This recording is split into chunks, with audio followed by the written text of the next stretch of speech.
The sky was colorless, the kind of blank that made sailors feel like they were drifting inside a closed eye. Beneath them, the sea was dead still, the compass spinning like it had gone mad.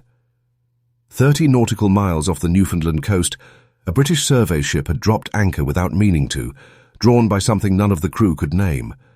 There was no land in sight, no birds, no wind, but the fog pressed against the hull like breath. One of the junior officers, barely 20, began weeping as he gripped the rail. He said he remembered things he had never lived, faces that were not his family, a chapel without a roof, bells that rang underwater. And then the lieutenant came running from below deck, white as bone, holding a chart that should not have existed.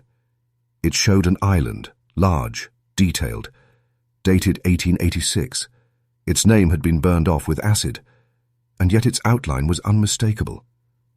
The same shape seen on maritime maps for generations, until 1892, when every single copy vanished. Officially, that island had never existed, but now they were floating above it. That was the last known contact before the entire crew was reassigned, sworn to silence, then scattered to different corners of the world. The chart disappeared into a military archive that denies its own location. And the island was never spoken of again, not in public, not in textbooks, not even among sailors drunk enough to confess murder. It had not sunk. It had not eroded. It had been erased, surgically, systematically, and with a finality that frightened even the men who carried out the order.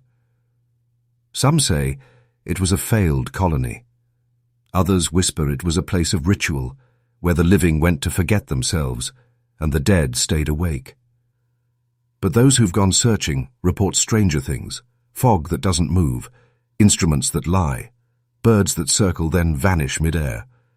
And always, beneath it all, a priest, sure, like a sound too deep to hear.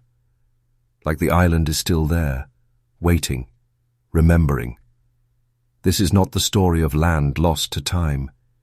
It is the story of something found and buried again, because whatever happened in 1892 wasn't about forgetting. It was about warning everyone else to never remember.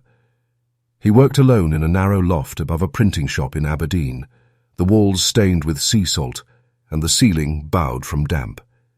His name does not survive in the guild records. No portraits remain. But his initials, RF, appear on a final edition of the North Atlantic chart published just weeks before the order came. On that map, printed in faint blue ink, the island still existed. It was there, in the white swell between two minor trading routes, labelled only Eildhever, Winter Island. A forgotten remnant of older navigation routes, it had been shrinking in relevance for years. But RF kept it. Not out of defiance, but because he believed maps should reflect memory as much as geography. He believed in trace, what once was, not only what remained. When the directive arrived, unsigned and stamped with a strange triangular insignia, every other cartographer in the region obeyed without question. But RF did not. In the weeks that followed, he received visits. Men in dark coats stood silently by the press room door. Letters were returned unopened. His contracts were cancelled without cause. The shop below him, where his brother-in-law bound atlases by hand, caught fire under mysterious circumstances. Still, he refused. He continued redrawing the coastline, keeping the island tucked between the waves, its outline increasingly delicate, like a whispered word. He tried to publish it again, this time privately. The printing plates were stolen within days. His apprentice vanished soon after, leaving behind a desk drawer filled with torn pages, each one bearing the same mark, a ring of interlocking teeth surrounding a blank center. It wasn't a symbol from any known heraldry. It looked older, hungrier. By winter, the mapmaker had ceased all correspondence. Neighbors reported strange noises at night, like paper tearing underwater. One morning, his flat was found empty. The ink bottles had shattered. Every compass in the room pointed inward, toward a pin stuck into the map where the island had once been. His notes remained, but only one line was legible, scrawled over and over again across a parchment wall. you cannot erase what remembers itself. To this day, a handful of collectors claim to possess one of RF's forbidden maps, but when asked to produce them, they hesitate. Some say the ink fades each year. Others say the island's position shifts when no one is watching. And a few, usually older, quieter, say nothing at all. They simply stare, as if trying not to remember the coordinates appear in dozens of pre-1892 maritime logs, etched carefully in the margins of salt-stained pages. 49 degrees, 11 minutes north, 38 degrees, 47 minutes west. Cross-reference them with shipping lanes from the era, and you'll find routine traffic curving just outside that mark. A safe radius never crossed, not out of superstition, but because the water behaved differently there.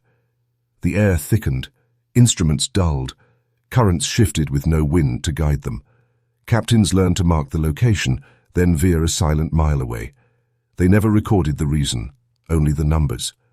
But today, those same coordinates fall into a stretch of ocean that no longer matches historical accounts.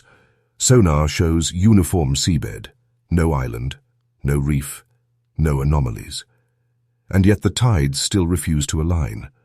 The water there runs counter to the Atlantic's prevailing flow, like a wound in the ocean's memory. Subtle, but persistent. Modern satellites dismiss the area as an artifact of older navigation errors, but naval engineers have tried to model the coordinates against geospatial grids from the 1800s. The math breaks, not slowly, not subtly, but catastrophically.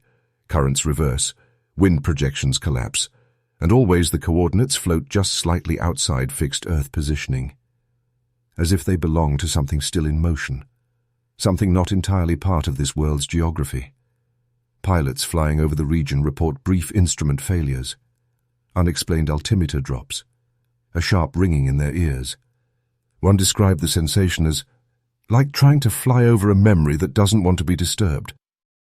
Oceanographers who dive near the area return with faulty data.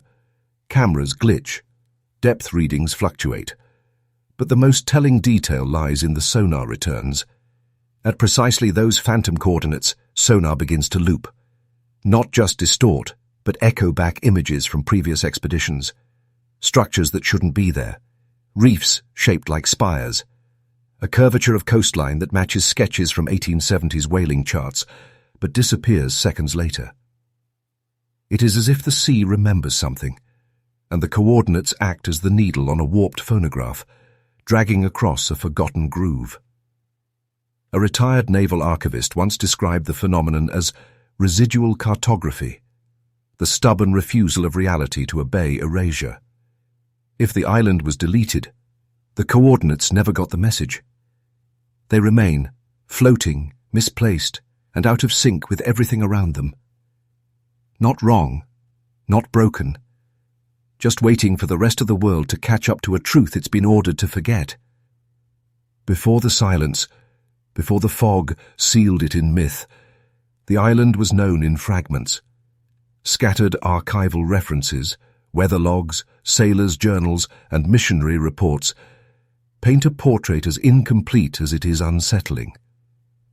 The land was described as crescent-shaped, with steep black cliffs along its southern edge and a dense interior of twisted pine, moss-choked rocks, and soil that steamed faintly even in winter.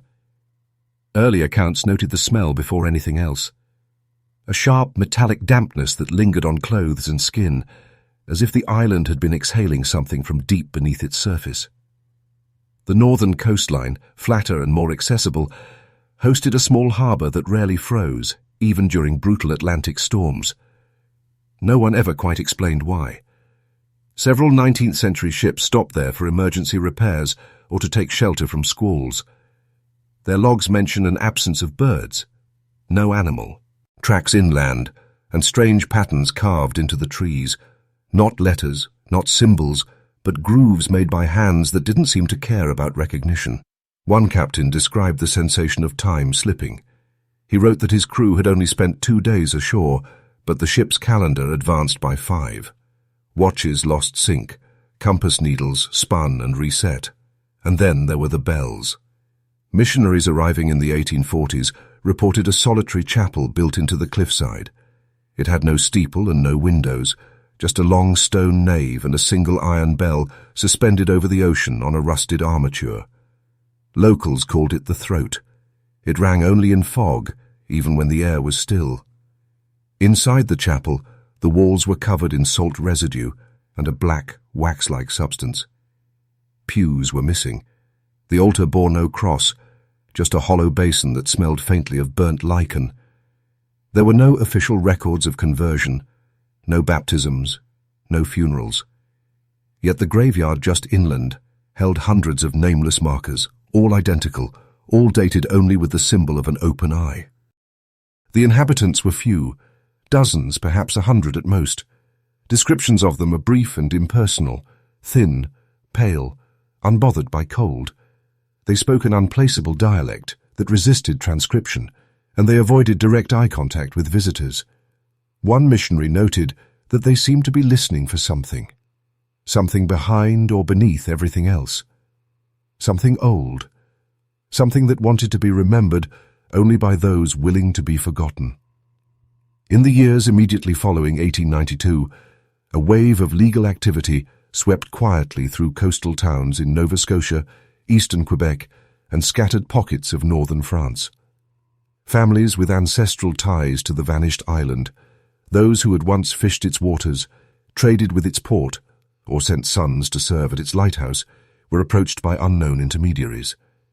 The offers came in sealed envelopes, or through quiet visits to parish offices and town halls. Substantial sums were offered in exchange for a single condition: erase all mention of the island from their histories. Surnames were changed, land deeds were rewritten, baptismal records purged. For those who accepted, relocation followed. New identities were issued under colonial authorities. Children were instructed never to ask about the past. Entire genealogies were rewritten, and those who refused the offer found themselves under quiet but relentless pressure. Businesses shuttered, homes vandalized, and in some cases, disappearances that were never investigated. In church archives, pages have been found where names had been meticulously scraped off, leaving only faint depressions in the parchment. One record from 1893 lists a family of 5 who migrated for spiritual reasons, though their former address had no town associated with it, just a set of coordinates and the word withdrawn. In coastal cemeteries, entire rows of headstones were pulled out and replate, said with blank slates, not destroyed, just rendered anonymous, as if to honor a pact that required memory to exist without identity. Oral histories from the descendants of these families are fragile things, full of hesitations, half-truths, and long silences. A grandmother who claimed the sea whispers wrong near certain shores. An uncle who forbade maps in the house. A set of old photographs burned in a backyard fire just before a government census taker arrived. But in rare moments of candor, some families admitted they had been paid, not just to forget, but to agree that forgetting was sacred. That remembering was the true transgression. What's most disturbing is how official institutions complied. Churches issued revised birth certificates. Universities adjusted student registries.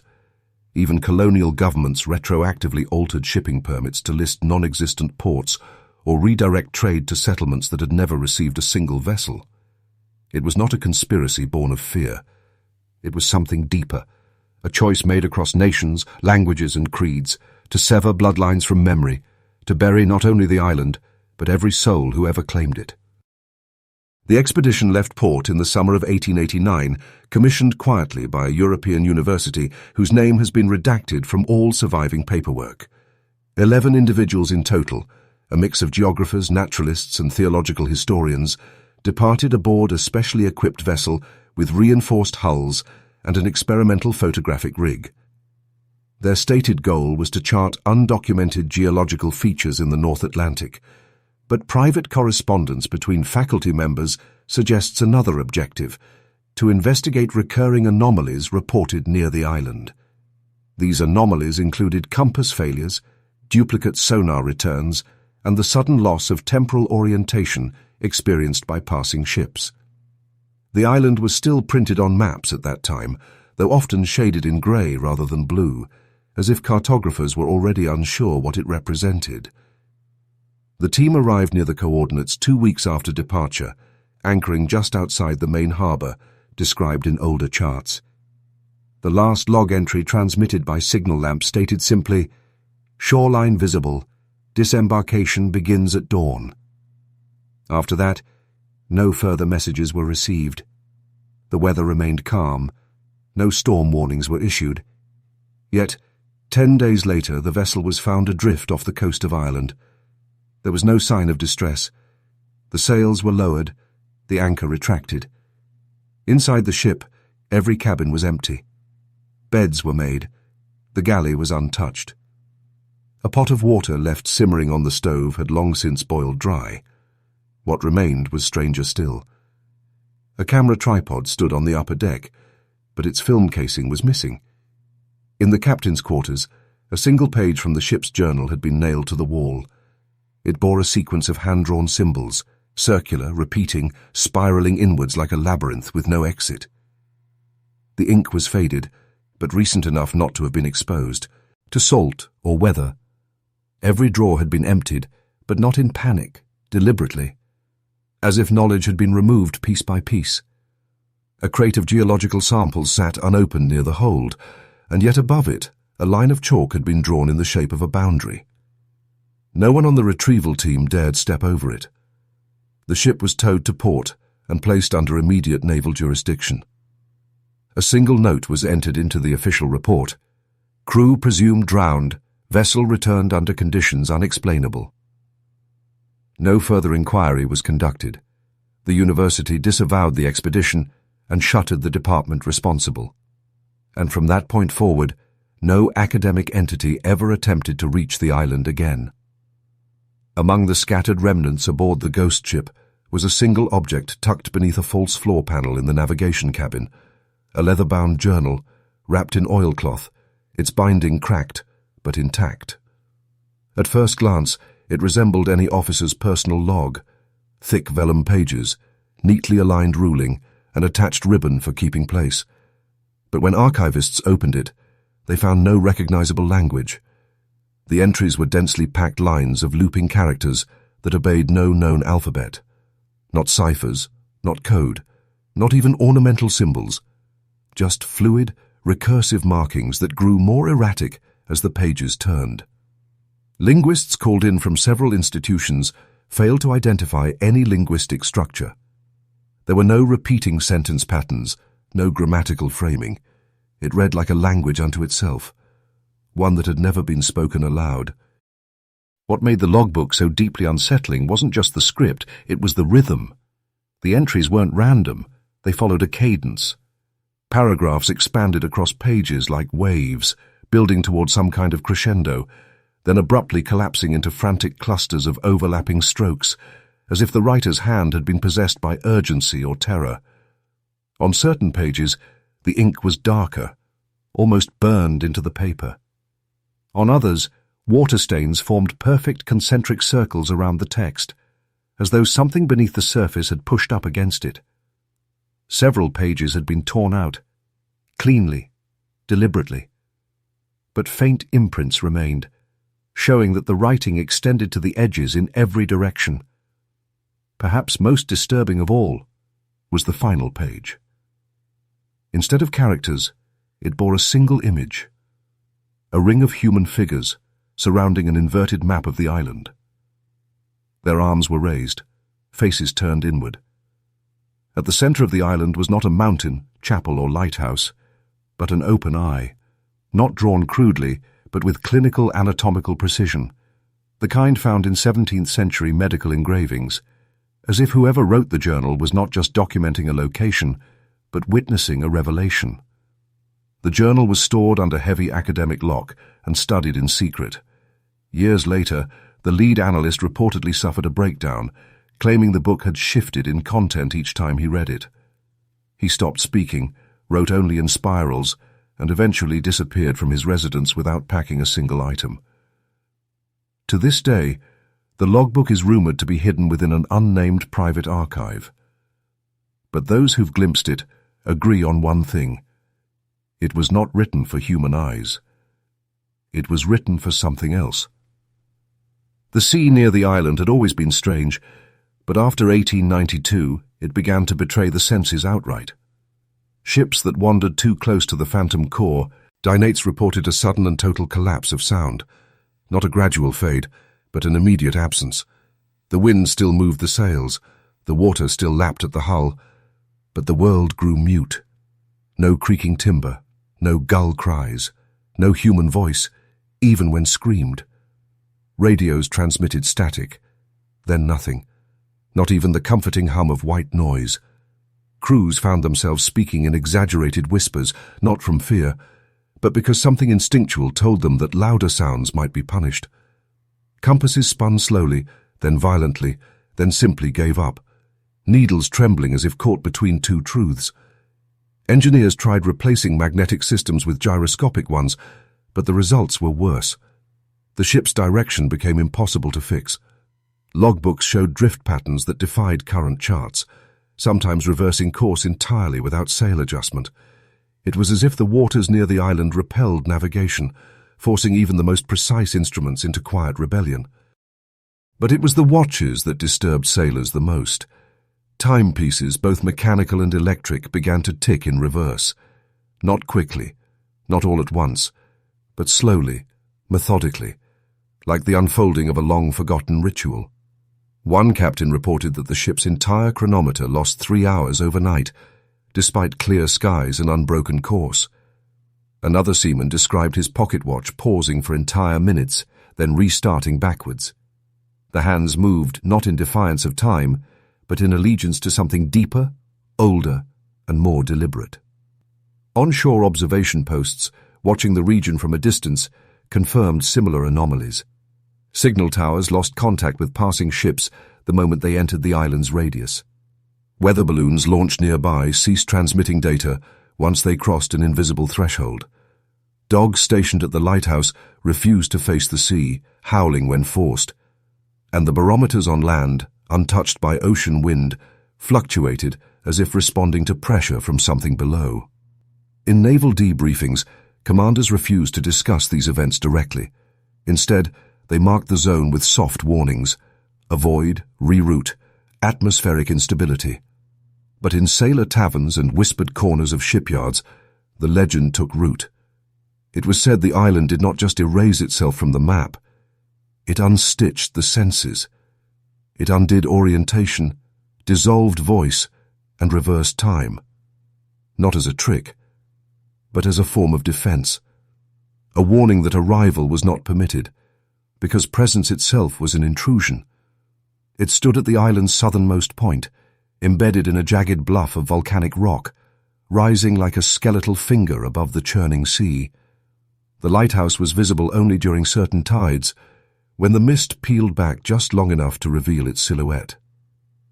Early charts list it simply as Tower 3, though no Tower 1 or 2 was ever recorded. Sail. Oars who passed close enough described its surface as scorched, brickwork, blackened as if from intense fire, yet without the collapse or erosion expected from age. It had no door, no windows, only narrow slits carved near the top, and a spiral of soot-streaked stone winding upward like a stair, with no beginning. The strange part was its condition. It never decayed. No ivy crept up its sides. No seabirds nested along its ledges. Storms that battered the rest of the coastline seemed to break around it. A lighthouse that, by all logic, should have crumbled a century ago still stood with the same precise tilt, the same black scorch marks in the same exact places. Every eyewitness account, separated by decades, described it identically, down to the missing mortar between two bricks near its base. As if it existed outside of time, preserved not by craftsmanship, but by will. Those who managed to land on the island and approach it found the area around the base strangely warm. The ground hissed with steam even in winter. One surveyor wrote that his boots softened, the soles melting slightly as he stepped closer. No door could be found, yet strange sounds echoed from within. Slow, a rhythmic clanging, like a chain dragged across stone. A former lighthouse keeper from a nearby island claimed he once saw light emerge from its crown during a fogless night. Not a beam, not a flash. A slow, pulsating glow, reddish and low to the water, like something remembering how to shine. Attempts to photograph it failed. The structure appeared as a blur, or not at all, replaced by strange light distortions on the film. One photo, taken in 1884 and believed lost, was recovered from a collector in Lyon decades later. It shows the tower clearly, identical to modern accounts. Not a single detail changed. The photograph was carbon dated twice. Both results confirmed a creation date long before the structure could have been built by any known hands. No plans exist. No lighthouse authority ever claimed it. And yet it remains, untouched, unaged, waiting like a beacon, not for ships, but for something else entirely.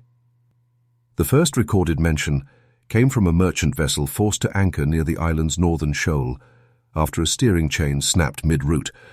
While repairs were underway, the crew ventured ashore with caution. What they found defied every instinct born of the sea. Barrels rolled uphill against their weight. Not quickly, not dramatically, but with the slow determination of something obeying a different rule. When they attempted to correct for the slope, placing objects on what they thought was level ground, they found water pooling at the edges, refusing to center. Plumb lines drifted sideways. Ropes hung in gentle arcs that curled away from the earth. It was as if the island's gravity was not broken, but realigned, pulling not downward but inward toward a point no one could see. The fog behaved no better. Unlike the ocean mist common to the region, this fog did not drift, curl, or disperse. It clung to the tree line like a membrane, unmoving even in wind. Sailors waved their hands through it and described a resistance, as though slicing through silk soaked in oil. Smoke from flares refused to rise. Campfire embers hovered mid-air before vanishing, not extinguished but absorbed. And at the center of it all, beneath the canopy where the island grew dark, were the shadows. They didn't behave like shadows. They grew backwards. Objects cast them not away from the sun, but toward it. In the early morning light, the trees on the island's eastern ridge extended long black limbs westward, until the sun crested fully and the shadows folded into the trunks like retreating limbs. Even more disturbing, human figures found their own silhouettes bending unnaturally, curling around their feet or stretching into positions they had not moved toward. One journal entry from an 1850 expedition spoke of a shadow that began to walk before the man did. His own, he claimed. But it moved seconds ahead, anticipating each gesture, then pausing, still, watching, while he slept. Magnetometers brought to the island showed readings inconsistent with any known mineral field. Gravity maps taken from offshore vessels displayed impossible topography, valleys where none existed, ridges that didn't align with any elevation. Scientists blamed equipment malfunction, but the anomalies were too consistent, too local, and too quietly ignored to be accidental. It was as if the laws of nature bent in reverence to something buried there, not destroyed, not revealed, but carefully contained. And whatever force shaped the island's physics had not been meant for discovery. It had been sealed, held still inside a world that moved too fast to notice. Long before the island appeared on maps, before its shoreline was sketched by sailors or its soil marked by boots, there were whispers of a people who lived in silence and worshipped in shadow. Fragments of old texts, often misfiled in monastic libraries or scratched into the margins of banned manuscripts, refer to a sect without name, symbol, or known scripture. They are described not as founders or settlers, but as remnants. Survivors of something older than written language. Traces of their existence have surfaced sporadically throughout history, always near the island's coordinates, and always accompanied by strange marks carved into stone or bone. These were not runes, Not pictographs, but smooth, recursive spirals etched with obsessive repetition, often centered around a single shape, an unblinking eye with no iris. Anthropologists who have studied these artifacts believe the sect predates organized religion across Europe. Some connect them to obscure branches of Proto-Celtic ritual. Others argue they are older still, unrelated to any known lineage. What is clear is that they held no concept of deity in the conventional sense. They did not pray upward, but inward. Their ceremonies, as described in the sparse records that survived religious purges, involved acts of quiet deprivation, abstinence from speech, from identity, from memory itself. Initiates were required to erase their birth names, destroy all personal relics, and participate in something called the offering of silence, a rite in which each member contributed a memory to a collective loss. How this was done remains unknown. The sect's practices were not passed down orally. They were encoded in gesture and architecture. Ruins on the island, primarily stone circles sunk into the earth, contain no altars, no icons, but they align with unnatural precision to solar events that no longer occur. It's as if they're seeing course. Alindar followed a different sun, a different sky. And then there are the burial sites, graves placed not side by side, but stacked in spirals, all facing inward toward a central cavity that, when excavated, revealed only black sand and shards of polished glass. There are no surviving names of the sect's members, no doctrine, no creed, only their refusal to be remembered. Some believe they worshipped forgetting itself, that they viewed memory as the original sin. And on the island, they found the one place where memory could be surrendered completely, not lost, not destroyed, but offered, and accepted by something that fed on the silence they left behind. At the center of the island's overgrown interior stood a structure referred to in fragmentary logs as the chapel, though it bore little resemblance to any house of worship known to history. Built from basalt and what appeared to be petrified wood, it rose in sharp angles that resisted symmetry. No cross adorned it, no stained glass, no entry point of any kind. It had no doors, no windows, and no visible seams in its stonework, a monolith mistaken for a building, but the ground surrounding it was worn smooth by generations of passage, as if countless feet had walked its perimeter in solemn repetition. It was a structure built not for gathering, but for orbiting, like pilgrims circling an altar too sacred to touch. Surveyors who examined it in 1856 reported strange acoustic effects near its walls. Whispers made yards away would echo faintly when facing the stone, but turning your back caused all sound to vanish, as though the building absorbed the very air. Attempts to breach it with tools failed. Steel blades dulled after a single strike. Explosives yielded no impact. Yet during certain phases of the moon, observers noted low vibrations pulsing from within the structure, deep and rhythmic, like breath slowed to the pace of centuries. The earth itself seemed to contract and release around it. No formal records of its builders exist. Early theories linked it to Norse missionaries, but architectural scholars found no overlap. The angles were inconsistent with human construction, favoring proportions that induced vertigo and mild nausea when studied for too long. Some called it a tomb. Others believed it was a vessel, something meant not to keep people out, but to keep something in. On the equinox, sunlight passed through a narrow slit in the canopy overhead and struck a single notch carved near the chapel's base. The mark was recent compared to the stone, but so deeply cut it glowed amber in the light. Those who stood near it during this event reported auditory hallucinations, voices without language, the sensation of their own thoughts being peeled back and sifted through. One priest present at the observation wept uncontrollably, unable to speak for 3 days. The chapel has no name, because those who named it never claimed it. It remains there still, unmoved, untouchable, a sacred wound in the center of a place that was never meant to be found. A church, not for worship, but for surrender. Not a threshold, but a prison. Sealed without locks, because those inside were never meant to leave. Among the fragmented writings smuggled out before the island's disappearance, a few entries, mostly from missionaries and field scholars, hint at something deeply unsettling in the cultural rituals of the island's inhabitants. They describe ceremonies not designed to celebrate life, mark passage, or honor the dead, but to systematically remove memory. These were not acts of mourning or penance. They were deliberate sacred rituals in which participants offered pieces of their identity to be undone. The islanders didn't believe in confession or absolution. They believed in subtraction, and they practiced it with devotion. One ritual, referred to obliquely in missionary notes as the second drowning, took place in a circular stone basin near the northern bluff.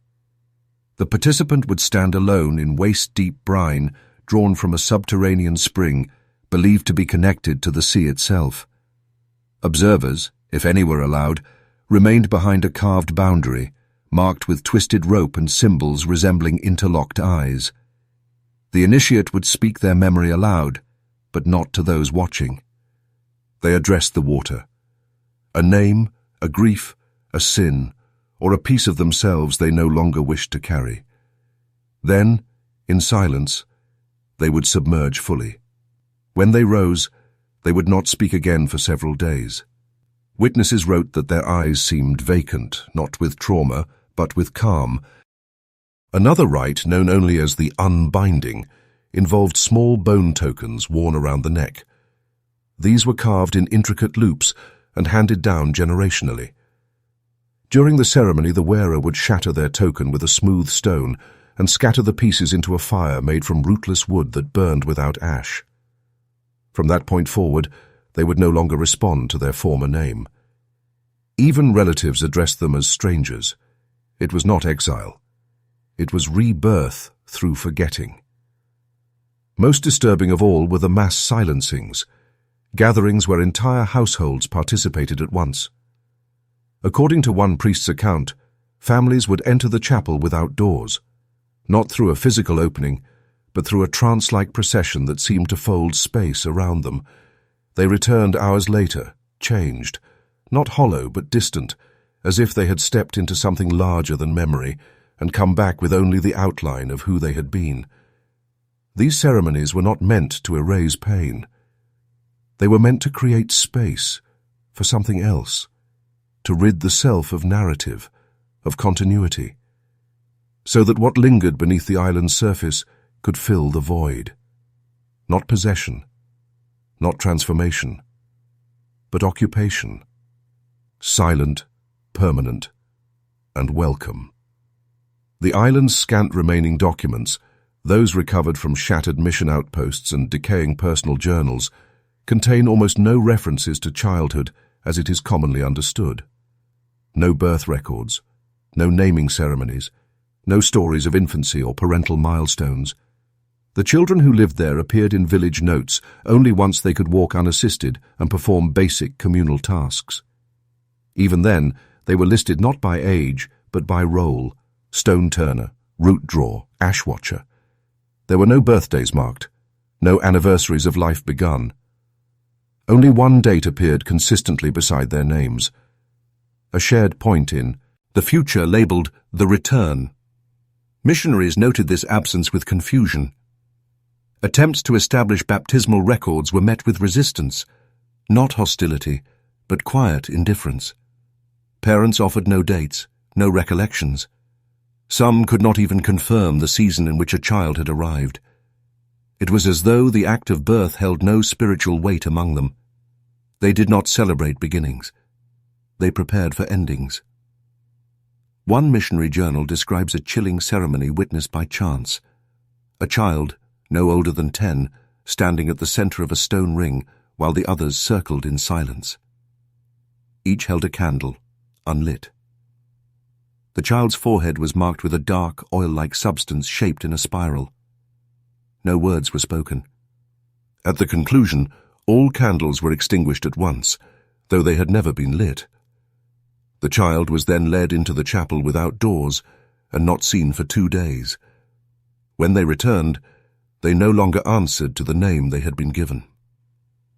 Records recovered from a buried village ledger showed lists of children grouped not by family, but by cycle. Each cycle ended on the same date, year after year, always marked by the same symbol, an inverted hourglass, the sand pooled at the top. The children, it seems, were never intended to be measured by their time alive, but by their readiness to forget. Their lives were not counted upward, but toward something awaited, something agreed upon long before they were born. The final census conducted before the island's disappearance listed every resident's death date as the same. September 14th, 1892. No causes, no ages, just the end.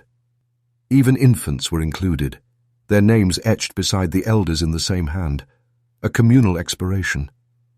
As though their entire society had not died, but simply fulfilled a long-standing agreement to end together, without legacy or lineage. A population that chose vanishing not as tragedy, but as ritual, a birthless people preparing all along for one shared silence. Beneath the earth-packed floor of the island's chapel, a structure already devoid of altar, pulpit, or pew, lay a smooth stone slab, hidden under layers of silt, bone dust, and carefully arranged concentric rings of crushed shell. It was uncovered by accident during an unauthorized excavation in the spring of 1881, when a missionary, overcome by a growing suspicion that the structure concealed more than emptiness, began digging during the night. The slab was massive and cold, unlike the surrounding basalt. It bore no cracks, no tool marks, no seams. Only when brushed clean did the markings reveal themselves, inscriptions etched not with depth, but with an unnatural precision that shimmered faintly, even in the absence of light. There were no recognizable letters, no Latin, no Greek, no cuneiform. Instead, the surface was covered in sequences of spirals, intersecting eyes, and a strange looping geometry that seemed to fold into itself. The longer one stared, the more the shape seemed to breathe, not animate, not moving, but responding to attention. Those who studied it reported nausea, headaches, or brief hallucinations of sound. A low tone, like a bowed string, played miles below ground. One missionary wrote that he heard the altar whispering something through his ribs rather than into his ears. Another recorded a dream in which the slab cracked open and revealed not a cavity, but an impossible depth that fell inward into colorless space. At the center of the slab was a single indentation shaped like a human palm, though longer, with 6 finger-like ridges and no sign of wear. It was untouched. Those who dared place their hand inside found their skin burned not by heat, but by cold, so intense it left a grey mark that never faded. The mark resembled a spiral, identical to those carved throughout the island, on bones, trees, and the stone tokens worn by the silent villagers. What troubled the excavation team most was not the slab's alien design, but its precision. It had been placed deliberately beneath the chapel before the chapel was constructed. Soil analysis confirmed that the stone predated the building above it by centuries, possibly more. The chapel, then, was not a church, but a casing, a housing, built to protect or contain what lay beneath. The slab has never been moved. Attempts to do so result in equipment failure, sudden illness, or sheer paralysis of will among the workers. It remains there still, heavy and waiting, bearing inscriptions not meant to be read, but felt, by something that listens from beneath the earth, patient and unblinking. The fog that surrounds the island is unlike any natural mist known to sailors or scientists. It does not roll in from the sea or drift across the cliffs. It waits. It clings to the waterline like flesh over bone, thick and pearlescent, rippling in slow pulses that move not with the wind, but with rhythm. Inhale, exhale, a breath drawn from something too vast to see. Ships that drift into its edge report a sudden stillness, not of air, but of experience. Conversations fade mid-sentence. Crewmen forget why they walked across deck. One first mate, interviewed weeks after returning, said the fog felt like being swallowed by a memory that wasn't mine. Others described smells. Salt and iron, yes, but also lavender, ink, burning cedar, or old books. Personal scents from childhood homes, places long forgotten or long since lost. The fog knew what to show them. It reached backward, not physically, but psychologically, drawing fragments from the mind and offering them back, rearranged, incomplete, echoing. No instruments can measure its density. Barometers flatten. Thermometers drop to impossible lows before returning to normal in seconds. When lights are shone into the mist, they do not reflect or scatter. They stop, as if absorbed entirely. Some report the sensation of standing not in weather, but inside something alive, moisture pressing against their skin with the softness of breath against glass. At times, the fog pulses more rapidly, especially near the old chapel, or when the tide recedes past a certain point. These episodes are accompanied by brief auditory phenomena. Names whispered from far away, footsteps circling the hull, or the creak of doors long buried under earth and memory. Those who linger too long begin to experience memory confusion. A sailor might recall boarding a ship he never served on. A researcher might speak fluently in a dialect she had never studied. The fog does not simply distort the senses. It rewrites their history, blurring the line between experience and suggestion.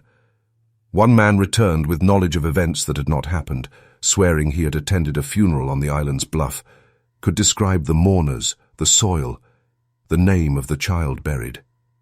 There was no grave, no body. But the fog had given him something, and he carried it back across the sea like a curse. It does not harm, it does not pursue, it waits, pulses, remembers, not as a storm remembers the sky, but as a lung remembers breath. The fog is not a veil over the island. It is the island's way of watching, of breathing, of listening to the minds that dare wander too close. Long before the island vanished from maps, sailors noticed something peculiar in the sky above its waters, a silence where there should have been flight. Migratory birds, which once crossed the Atlantic in vast seasonal arcs, began diverting their paths by wide margins. By the late 1870s, ornithologists charted subtle but consistent changes in flight lines, first believing them to be climate-related, but soon the data became impossible to ignore. Flocks would arc sharply away from the coordinates of the island, even if it meant extending their journey by hundreds of miles. Geese, gulls, terns, species known for their unwavering instinct, refused to pass overhead. No known weather anomaly accounted for the change. The sky there was not turbulent. It was clear, often eerily so. Ship logs from passing vessels record unusual behavior among onboard birds. Carrier pigeons released within proximity of the island would not fly. They clung to the deck, refusing the sky, trembling silently. In one account, a falconer traveling with a merchant crew tried to release his trained bird mid-crossing. The bird launched, circled once, then dropped into the sea without struggle, as if surrendering to something it sensed beyond human perception. Others simply flew in tight spirals until collapsing from exhaustion, unable to escape an invisible boundary they refused to cross. Seabirds native to nearby archipelagos began nesting further inland, abandoning cliffside rookeries with no signs of predation or ecological shift. The change was not a panic, not flight from danger. It was avoidance, total, instinctive, and absolute. Those rare birds that did pass near the island often did so alone, veering erratically, wings fluttering as though navigating currents that didn't belong to this world. A British ornithological expedition in 1885 sent observers aboard a cutter to map avian migration across the North Atlantic. Their notes near the island's location were the briefest in the entire record. No sightings, no sound, sky mute.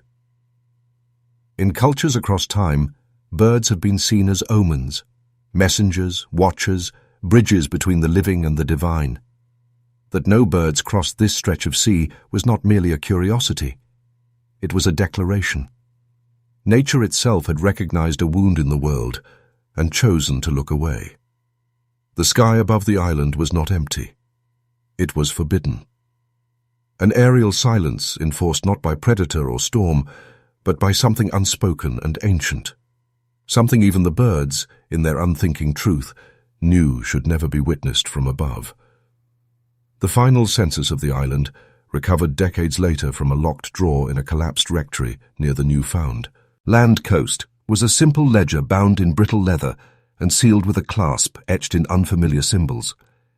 It was assumed lost during the purges that followed the island's erasure, but one copy survived, smuggled out by an unnamed cleric who vanished shortly after delivering it to a private archive. The book contains only 3 columns: name, occupation, date of death. There are no addresses, no familial ties, no places of origin. Just a long, uninterrupted list of names, over 200, and beside each, the same date. September 14th, 1892. The occupations are strange in their vagueness. Not fisherman, but salt watcher. Not teacher, but keeper of vowels. Several entries are listed simply as vessel. Others bear no profession at all, just an elongated dash, as if the act of being was role enough. The handwriting is flawless, consistent, and without hesitation. Even the final name, scrawled just inches from the back cover, is penned in the same steady hand. There are no notes, no annotations. Only the totality of a population accounted for and ended, all on the same day. Archivists who studied the ledger noted that the pages grow progressively warmer toward the end, the parchment slightly warped as if by proximity to heat that did not burn.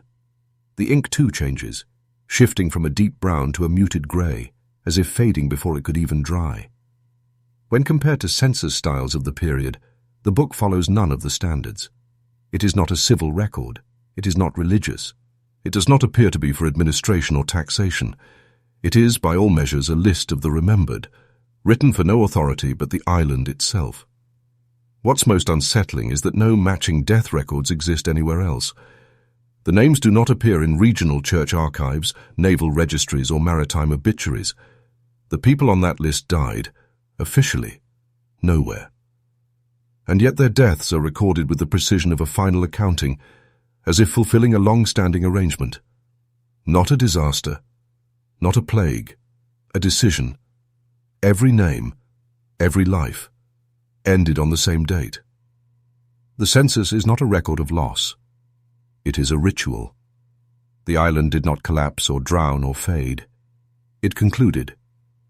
Its inhabitants crossed a threshold that had been waiting for generations and left behind only a book, closed, complete, and cold.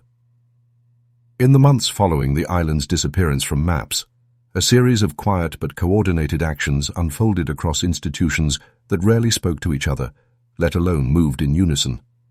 Royal cartographic departments revised maritime charts without explanation. Academic journals recalled entire issues claiming typesetting errors, though the articles in question had nothing to do with the island directly. Churches issued new parish records, stripping any mention of baptisms or funerals that took place near the island's coast. And private shipping companies received sealed letters urging immediate route adjustments. Letters stamped with no nati. Onal seal but bearing identical language, translated into multiple tongues, all invoking authority without ever naming its source. Minutes from one closed-door meeting at a major European university survive in fragmented notes found years later in a retired professor's estate. The meeting described a total cultural erasure initiative, endorsed not by a single nation, but by a network of religious and scientific institutions, a rare alignment of secular and sacred powers.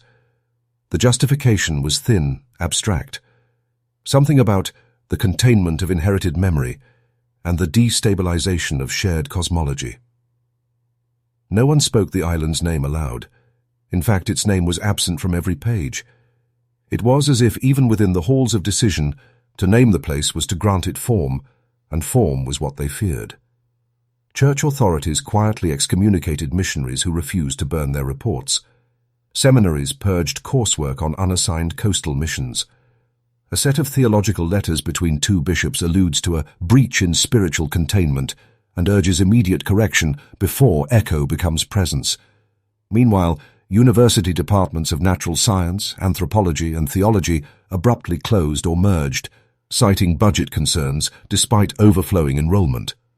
Tenured professors disappeared from rosters overnight, replaced with junior staff instructed to pivot research priorities. No press covered these moves. No public declarations were made, but across shipyards, parishes, libraries, and lecture halls, a single idea was enforced. The island had never been. Those who resisted faced slow, quiet erasure themselves, loss of tenure, revoked licenses, social severance, not through violence, but through vanishing. The edict was never printed, never archived, but its effects remain unmistakable. Maps changed, books changed, people changed. And those who remembered were taught to forget not through threats, but through the cold weight of consensus. Not silence imposed by force, but by agreement. A secret kept not by shadows, but by everyone choosing, simultaneously, to look away. In time, even the silence began to disappear.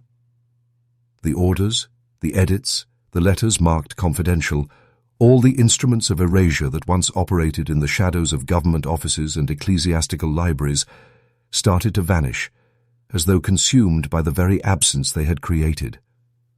Researchers digging into maritime archives from the late 19th century found pages missing not just from maps, but from the logs that had removed them. Whole collections gone. Not redacted, not crossed out. Simply missing, without trace or notation. In some cases, catalogue numbers skipped inexplicably from one volume to the next, the absent files never acknowledged. Digital transfers made centuries later contained gaps where data should exist, corrupted blocks labelled null or source error, though the rest of the archives remain intact. The absence became recursive. Libraries that once held records of the censorship now held only rumors of those records. A university thesis written in the 1920s analyzing the political implications of the island's removal was cited in journals throughout the decade, yet no copy of the thesis exists, not in print, not on microfilm, not even in the personal effects of the professor who supervised it. The title is remembered, the arguments referenced, but the document itself is gone, vanished from shelves, footnotes, and syllabi alike. Whistleblowers who once tried to expose the collaboration between church, state, and academia found themselves unable to reconstruct their own evidence. Letters once kept in personal safes were replaced with empty envelopes. Photographs of old maps developed blank. One archivist reported that his collection of classified maritime memos had been perfectly preserved, until one morning when every folder was filled with unrelated legal documents from a different decade. He insisted he hadn't moved anything, that the switch had happened overnight, that it felt not like theft, but substitution. And so the disappearance began to feed on itself. Not only was the island erased, not only were its people dissolved into ashless memory, but even the scaffolding of the erasure was stripped away. The world not only forgot, it forgot that it had forgotten. And what remained was a wound sealed too perfectly to recognize as a scar. There are still those who search, who try to piece together the machinery of suppression.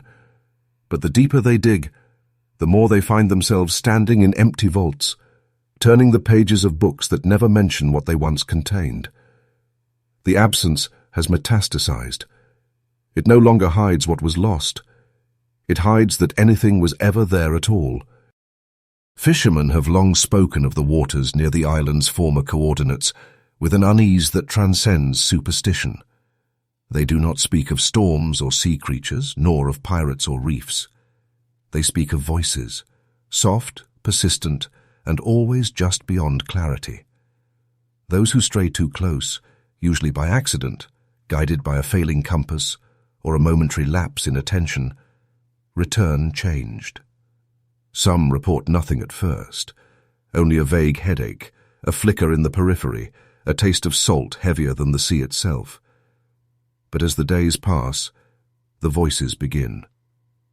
They are not hallucinations in the traditional sense. The seafarers hear them most clearly in moments of stillness, alone at the helm, lying awake in bunk rooms, or staring too long into fog that should have passed hours ago. The voices do not call out names or give commands. They murmur. They suggest. They repeat phrases the listener has never spoken but feels they should know. One man claimed the whispers recited his childhood prayers, except altered, inverted, each word pronounced as if heard underwater. Another said the voices spoke in a dialect he couldn't place, but somehow understood. He began waking up with memories he could not confirm as his own. A funeral beneath a tree of bone-white branches, a chapel with no ceiling, a candle lit without flame. Fishermen from multiple ports, men who had never met, described nearly identical experiences. The whispers always came from behind them, never ahead. They never screamed, never threatened. They waited, like a story being told too quietly to interrupt. Some began to sleepwalk, scribbling spirals into their logbooks, carving unfamiliar shapes into the wooden hulls of their boats. A few returned from short trips with their hair turned white, unable to recount where they'd gone or why they had rerouted. The authorities dismissed the stories as fatigue, dehydration, or exposure. B. Out among the old captains, those who have survived decades at sea, there is an unspoken agreement. You do not fish near those waters, not because of what you might see, but because of what you might hear. The sea holds many things, they say, wrecks, currents, secrets, but only in one place does it speak. And when it does, it never forgets a listener. The voices are not echoes, they are invitations, not warnings, but openings, doors whispered into the minds of those foolish or unfortunate enough to listen long enough to remember something that should never return. Those who returned from the island, few as they were, and fewer still who could speak, shared a common and deeply disturbing account. It was not what they saw that unsettled them, nor what they failed to see. It was what they remembered, not their own lives, not fragments from childhood or dreams or ancestral guilt, but memories foreign and ancient, heavy with emotion they could not explain. One sailor, recovered drifting half-starved in a lifeboat near Greenland, recounted in vivid detail the death of a woman he had never met in a village he had never visited. Her name, the color of her dress, the prayer carved into the floor beneath her bed, all delivered with certainty. He wept as he spoke, not from grief but from recognition. "It wasn't my pain," he said, "but it lived in me like it had always been there." Others described similar phenomena, unshakable flashes of scenes that did not belong to them. A candle-lit procession into a church with no altar. A child being led into the sea and not struggling. A man removing his teeth one by one and burying them in a spiral around a stone. These weren't hallucinations or dreams. They came uninvited during quiet moments, as though the island had implanted something deep inside, waiting for silence to unwrap it. Some survivors became obsessed with places they had never been. One researcher spent his remaining years drawing floor plans of a building he insisted was beneath the chapel. A building no one had found, whose halls he claimed breathed like lungs and thought like a choir. Others abandoned their names, refused to answer to them, insisting they no longer applied. A few even lost the ability to distinguish between past and present, speaking of events centuries apart, as if they were concurrent, moments layered rather than sequential. Those close to the survivors described a constant tension in their presence, as though they were never fully alone. Radios would hiss when they entered a room, clocks would slow, mirrors would blur. The air itself seemed to bend around them, carrying whispers just below the range of hearing. It was as if the island had claimed a part of them, not by force, but by exchange. It offered something to them, knowledge, memory, sensation, and in return took away the certainty of who they had been. The island did not need to follow them. It remembered them, and through them, it remembered itself. Over the decades, countless shipwrecks have occurred in the stretch of sea where the island once lay. Vessels without damage, yet found drifting lifeless, sails slack, hulls intact, but crews gone as if plucked from the decks mid-step. From these wrecks, salvagers have retrieved strange artifacts. None more unsettling too. Han-Thi compasses.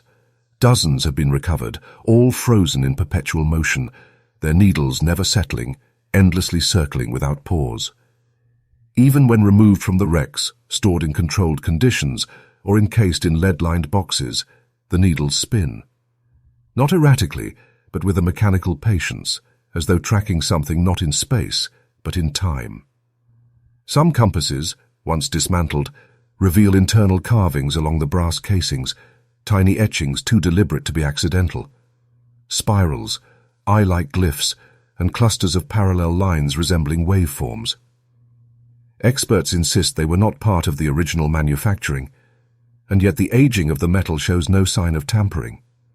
These markings appear not as additions, but as if they had always been there, waiting to be revealed by some unseen activation. Attempts to analyze the magnetics of the spinning needles yield no rational explanation. The fields they emit are inconsistent with Earth's own magnetic patterns. In some cases, compasses placed near each other begin to spin in perfect synchrony, even when isolated by distance or shielding. They do not point north, they point inward. Other items recovered include timepieces melted from within, their hands fused backward into the clock face. Wooden boxes containing shards of glass that hum faintly in the absence of light. A sealed logbook that disintegrates when read aloud, page by page, as though reacting to spoken language. And beneath the floorboards of one derelict schooner, a bundle of wax-coated bones bound in fishing wire, shaped into a spiral, unbroken, uncracked, humming with residual heat. These artifacts are never displayed. Museums refuse them. Laboratories quietly return them. Most end up in private collections or vanish into military storage facilities with no return address. The salvagers who retrieve them are paid generously and asked to forget. Some comply, some don't.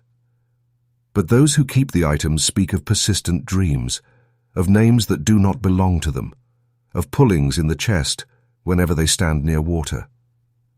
The compasses spin not because they're lost, but because they've remembered something the world has forgotten.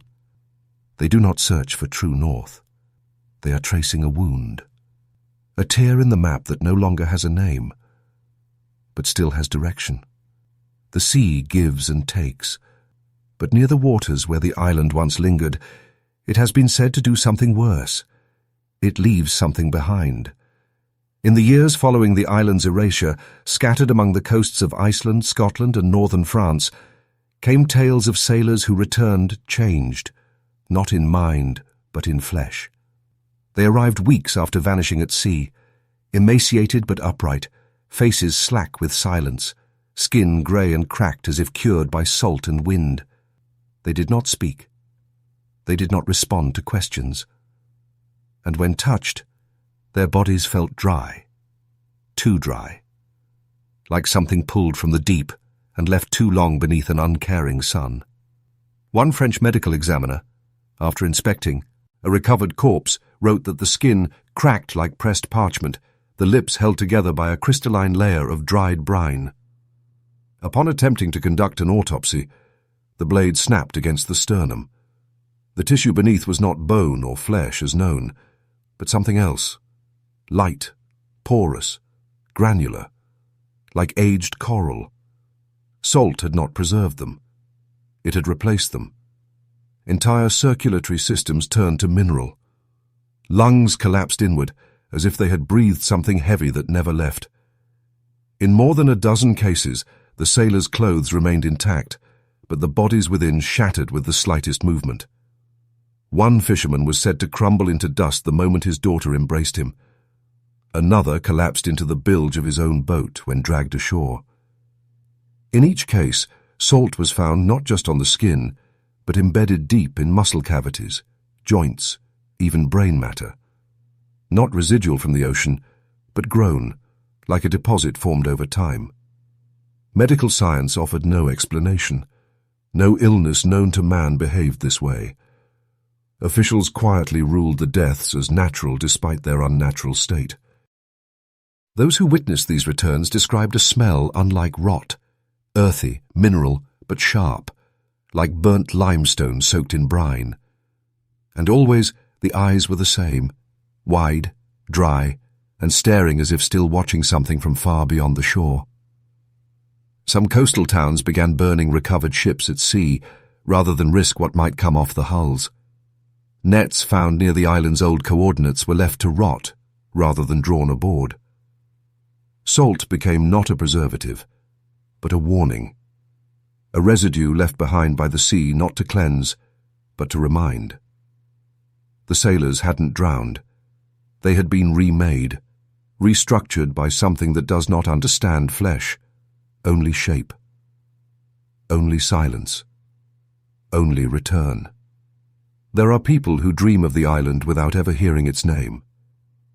They live in cities far from the sea, born generations after the maps were corrected and the stories buried. Yet night after night, they see the same coastline, sharp cliffs veined with black stone, a shoreline littered with bones, a chapel without windows beneath a sky that never moves. These dreamers wake with salt on their tongues and images burned into memory like scars. None have been there. None should know of it. But they do. Intimately. Painfully. As if the place is stitched into the lining of their blood. One woman in rural Norway dreamed the same dream every night for 9 years. Always the same progression, walking barefoot over cold, spiraling stones toward a tower that hummed like a distant organ.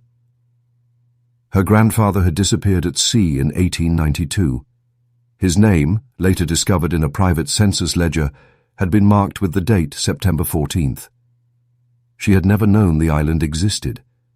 Yet she described its terrain in exacting detail, matching recovered expedition sketches never made public. Another man in Vermont painted obsessively in his sleep, 36 canvases over 2 months, all featuring a twisted grove, of trees circling a single stone altar carved with concentric eyes. He claimed no artistic training. His great-grandmother had been part of a missionary family stationed in Newfoundland before disappearing during what was officially deemed a flood. When shown archival maps of the island's pre-Eurasia topography, he identified features he could not possibly have learned. He wept when he saw the chapel's silhouette, saying only, "I've walked that path, but not as myself." Psychiatrists label these visions as inherited trauma, the echoes of ancestral fear echoing down through generations. But these dreams don't behave like trauma. They do not repeat pain. They reveal structure, new corridors, new rooms, new memories. As if the island is still unfolding in the minds of those whose blood once brushed its soil. The dreams grow more frequent near certain tides. Some hear whispers upon waking. Some wake with seaweed on their skin. These are not memories passed down. They are invitations returned unopened, arriving decades late, still bearing the island's seal. The descendants never sought the island, but the island remembers. And through the dreams, it reminds them. What was buried does not forget. It only waits for someone willing to return, even in sleep.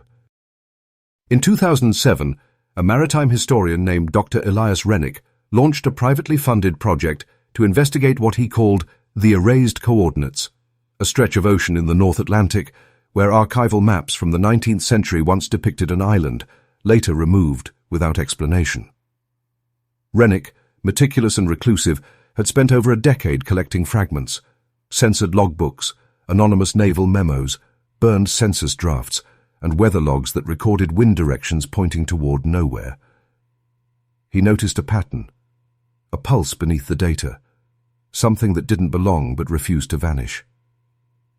He became convinced the island had not been destroyed or lost, but hidden, not by nature, but by design.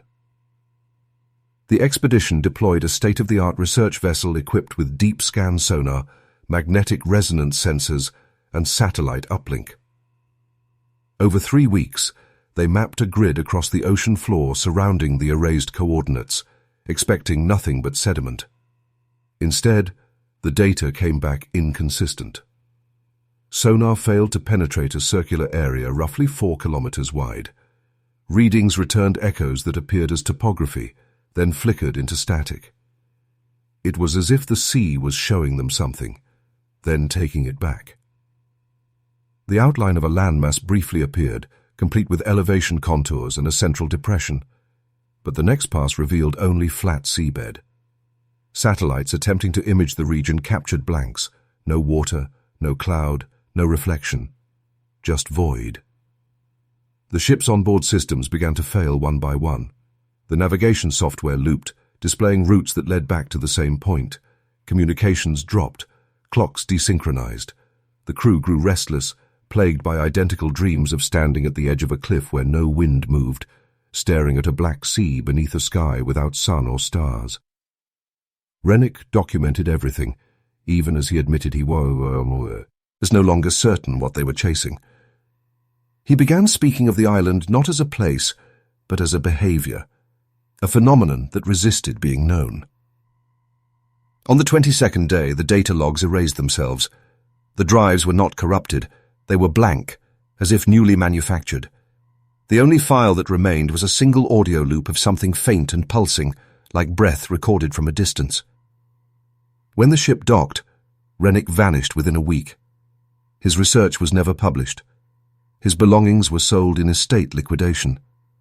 But those who've seen the last sonar frames swear they saw land. Real land. Not beneath the ocean, but waiting just above it. Reflected in the water, but never touched. As if the island had looked back just long enough to be remembered. In 2015, a small expedition led by a media collective specializing in lost geographies launched a discreet drone survey over the blank stretch of ocean once known for housing the vanished island. Armed with high-range drones equipped with infrared cameras, altimeters, and real-time data streaming, they intended to scan the region systematically, hoping to either confirm its emptiness or capture visual anomalies. The team, comprised of technologists, historians, and one former naval analyst, kept their operation quiet, operating from a rented trawler registered under a shell company. For the first 5 hours, everything went smoothly. The drones flew without incident, captured clean ocean footage, and returned with expected environmental readings. Then came the 6th flight. The drone crossed into what the team later marked as a fog-thin boundary. No visual obstruction, no warning, just a sudden drop in telemetry stability. The live feed began to pixelate, not with ordinary digital noise, but with distortion patterns that resembled human faces stretched into spirals, frames of inverted seascapes, and flashes of what appeared to be stone structures flickering beneath the surface. The onboard camera, operating in thermal and night vision simultaneously, captured impossible anomalies. Heat signatures shaped like rings moving beneath the water in perfect symmetry, despite a complete absence of marine life. The drone returned intact. Its data log, however, was empty. Not corrupted, not damaged, just blank, like a new device never used. Backups failed. CloudSync froze. Physical hard drives erased themselves mid-download, triggering no alerts, as if the footage had never been recorded at all. Even the analog devices, brought as redundancy, suffered strange malfunctions. One handheld camcorder, positioned to film the drone feed manually, played back only static accompanied by a low-pitched tone, pulsing like breath measured in seconds. The crew attempted a second flight, this time keeping the drone within line of sight. The moment it re-entered the same radius, all electronics aboard the vessel flickered. Lights dimmed. GPS coordinates shifted by several kilometers without movement. Their satellite phone looped the same outgoing tone for 13 minutes, though no number had been dialed. After 24 hours, the team aborted the mission. No footage was ever recovered. No frames, no stills, no telemetry. Just shadows of data, blanks where images should be, timelines cut short mid-recording. The sea gave back nothing.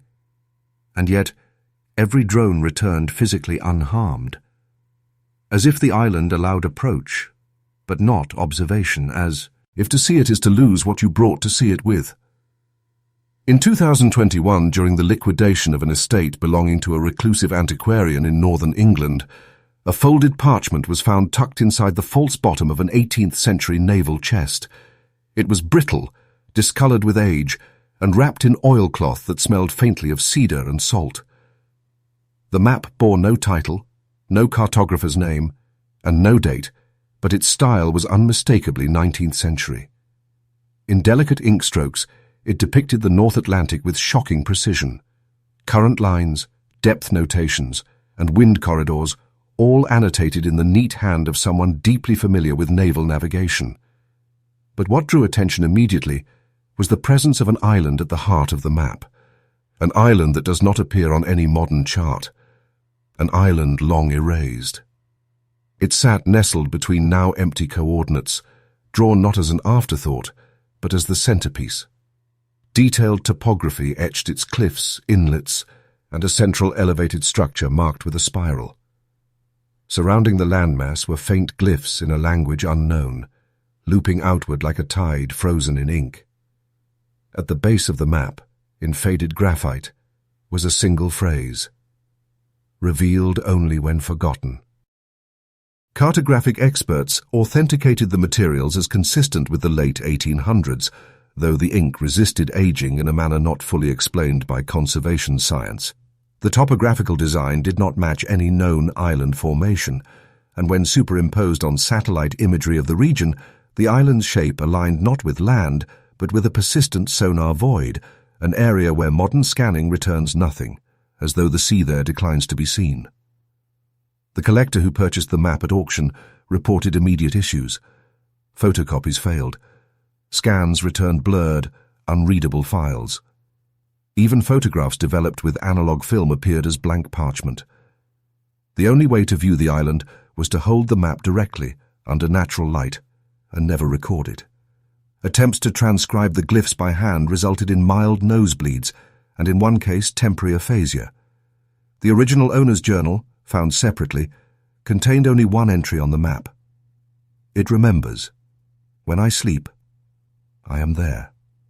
To this day, the map remains in private custody, stored in a sealed case in a windowless room. Its existence is unconfirmed by any public archive. And yet, those who have stood before it speak of a strange familiarity, not recognition, but the slow, dawning sense that this was not the first time they had seen it, only the first time they had dared to look. Among aging sailors scattered across forgotten ports and crumbling seaside towns, there is a phrase still spoken in hushed, uncertain tones. It is not offered as warning, nor told as legend. It is simply repeated, as if its utterance serves a function beyond meaning. 5 words, always the same, spoken slowly, with eyes turned toward the horizon or down at calloused hands. The island is still there. No elaboration follows, no stories, no debate. Just the phrase, and then silence, as if the words themselves are enough to conjure the weight of what cannot be named. No one remembers who first said it. It appears in the margins of lost journals, etched into wooden railings of decommissioned ships, whispered in bars where the sea can still be heard in the walls. Sometimes it is said after long pauses, sometimes after nightmares. But always by those who have sailed longer than they should have, men and women with eyes that seem to fix on things that aren't there. Some claim it was a code among cartographers who refused to forget. Others believe it was a last message passed from those who saw the island and lived. The words have shown up in strange places, scribbled on the back of navigational charts that chart nothing, carved into the underside of a lighthouse stair. Once, even found stitched into the lining of a sailor's jacket buried at sea. Linguists and folklorists have tried to trace the phrase, but it leads nowhere. There is no song, no poem, no root. Just the sentence, circulating like an infection through maritime memory. When asked what it means, those who say it never explain. Some smile as if recalling a place both feared and loved. Others go quiet, as if they've already said too much. But all agree on one thing. It is not a metaphor. It is not a superstition. It is a statement of fact. The island is not a myth. It is not gone. It is not erased. It is still there. Maybe not where it once was. Maybe not how it once appeared. But it remains, waiting beyond the reach of radar and reason, not sleeping, not dead, just waiting.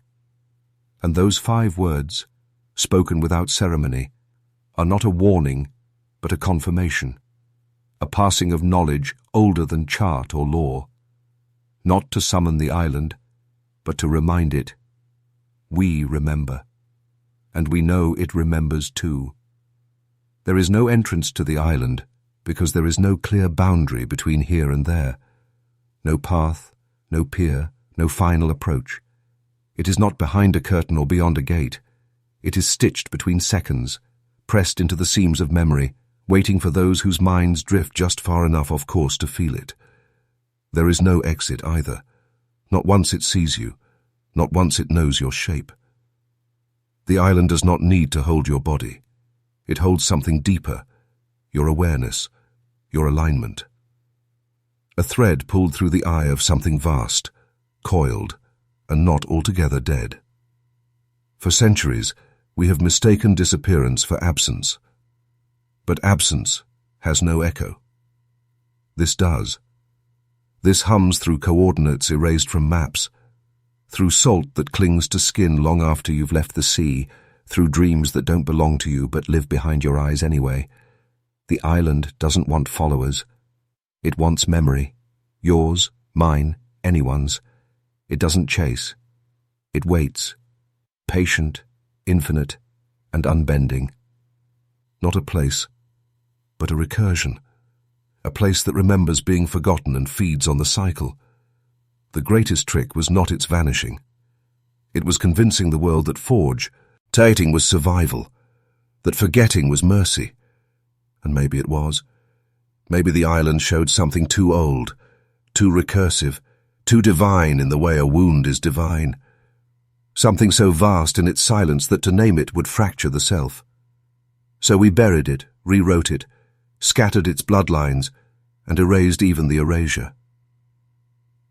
But the pattern remains. The fog breathes. The maps whisper. The coordinates twist.